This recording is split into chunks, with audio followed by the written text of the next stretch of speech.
اکثر انسان کا دل اپنی ناممکن دعاؤں پر بڑا بے چین رہتا ہے کہ وہ یہ کیسے جان سکتا ہے کہ اللہ تعالیٰ اس کی مانگی چیزوں پر راضی ہے یا نہیں۔ تو یاد رکھو کہ جب اللہ کسی کی دعاؤں پر راضی ہونے لگتا ہے تو اچانک ایسے کچھ چیزیں بھی ضرور ظاہر کرتا ہے۔ میرے اللہ کا قرآن تو خود اس بات کی وضاحت کر رہا ہے کہ وہ کن سے راضی ہوتا ہے اور کن لوگوں کی دعا کو قبول کرتا ہے۔ تو سنو، اللہ فرماتا ہے، اور جو لوگ خوف اور امید کے ساتھ اللہ کو پکارتے ہیں وہی اللہ کے محسن ہیں، اور بے شک اللہ کی رحمت محسن کے قریب ہے، اور تم کچھ بھی نہیں چاہ سکتے مگر جو اللہ کو منظور ہو، اور بے شک اللہ جاننے والا اور حکمت والا ہے، اور وہ جس کو چاہتا ہے اپنی رحمت میں داخل کر لیتا ہے۔ اور اگر آج تمہاری زندگی میں کچھ ایسا ہو رہا ہے جو تمہیں تکلیف میں ڈالے ہوئے ہے، کسی پسندیدہ چیز کا نہ ملنا تمہیں بے سکون رکھتا ہے، تو سنو، میرے اللہ تمہیں مسلسل یاد دہانی کرواتا ہے کہ ایک شے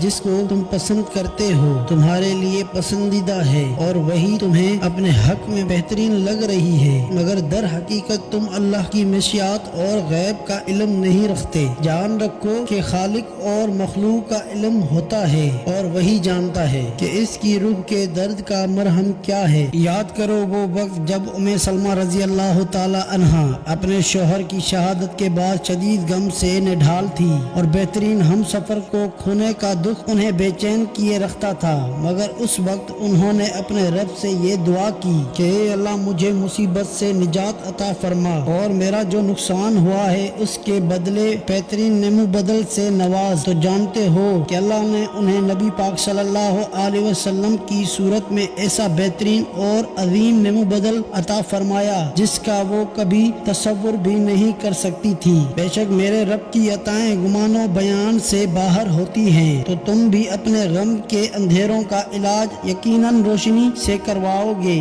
نہ تو بہت جلد تمہاری گھٹن زدہ زندگی میں تازہ ہوا کا جھونکا ضرور آئے گا جو تمہارے غم کے طویل سجدوں کو مختصر کر دے گا۔ اور اگر تمہیں ایسا لگتا ہے کہ اللہ تمہاری دعا قبول کیوں نہیں کر رہا، تو سنو، اللہ کا تم سے کچھ چھین لینا ہرگز ایسا مقصد نہیں۔ کھو دینے کے خوف اور پا لینے کے لالچ سے آزاد کر کے ایک مضبوط انسان بنانا چاہتا ہے، اور جو کچھ اللہ تمہیں دینا چاہتا ہے وہ کسی کا زور نہیں کہ تم سے چھین سکے، مگر تم کچھ چیزوں کو سمجھ نہیں پاتے۔ یاد رکھو، تمہاری مسوات کا دائرہ اس عظیم کائنات کی وسعت کے مقابلے میں وہ نسبت نہیں رکھتا جو سمندر کے مقابلے میں قطرے کی نسبت ہوتی ہے۔ قرآن خود کہتا ہے، اللہ کا وعدہ تو پورا ہو کر ہی رہتا ہے۔ یہ ایک نصیحت ہے، اب جس کا جی چاہے اپنے رب کی طرف جانے کا راستہ اختیار کر لے، اور اگر تم چاہتے ہو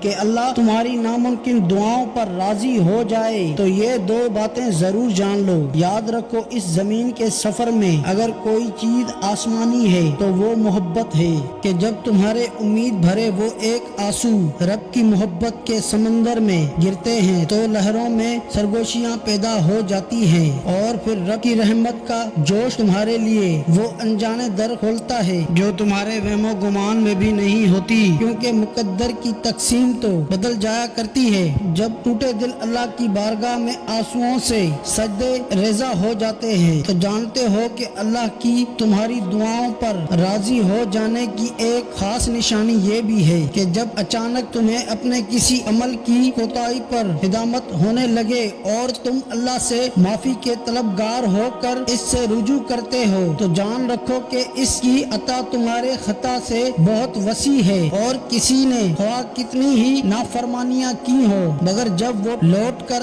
آتا ہے تو اللہ تعالیٰ اپنے دامن رحمت اس کے لیے کشادہ کر کے اس کی مانگی دعاؤں پر اپنا قلب فرما دیتا ہے۔ نبی کریم صلی اللہ علیہ وسلم نے فرمایا، اللہ تعالیٰ اپنے بندے کی توبہ پر اتنا خوش ہو جاتا ہے اتنا تم سے کوئی اپنی سواری کو جنگل میں پا لینے سے خوش ہو جاتا ہے، اور جب تمہیں اچانک اپنے اندر یہ تبدیلی محسوس ہونے لگے کہ بڑے سے بڑا غم یا کوئی تکلیف تمہارے لیے کوئی معنی نہیں رکھتی اور درد میں بھی مسکراہٹ تمہارے لبوں کا حصہ بن کر رب کی شکر گزاری میں بدلنے لگے تو جان لو کہ یہی وہ وقت ہوتا ہے جب اللہ کی قدرت کے کرشمے تمہارے ناممکن دعاؤں کو ممکن بنا دیتی ہے۔ قرآن خود کہتا ہے کہ پھر وہ تمہاری پسندیدہ چیزیں مقررہ وقت پر لائے گا اور تم حیران ہو جاؤ گے۔ مطمئن ہو جاؤ، تمہارے لیے آرزویں اور ادھورے خواب سب حاصل ہو جائیں گے۔ ان قریب وہ اپنی رحمت سے تمہاری زندگی کو معجزوں کی وہ راہ دکھائے گا جو تمہیں خوبصورت منزل تک لے جائیں گے انشاءاللہ۔ تو